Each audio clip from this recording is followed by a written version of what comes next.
abiertas.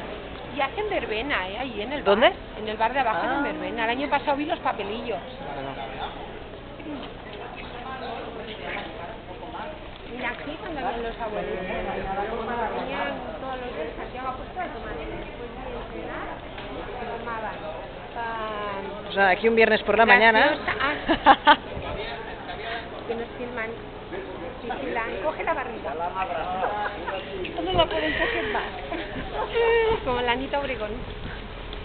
Esa mujer pensé que esté como desfocada. Ah, está un poco loca. Yo no lo veo normal eso. No. Y aunque ella es un risa continente, pero no sé, me como extraño, ¿no? Es la Viola. Estudió biología. Sí. No ha servido el uso.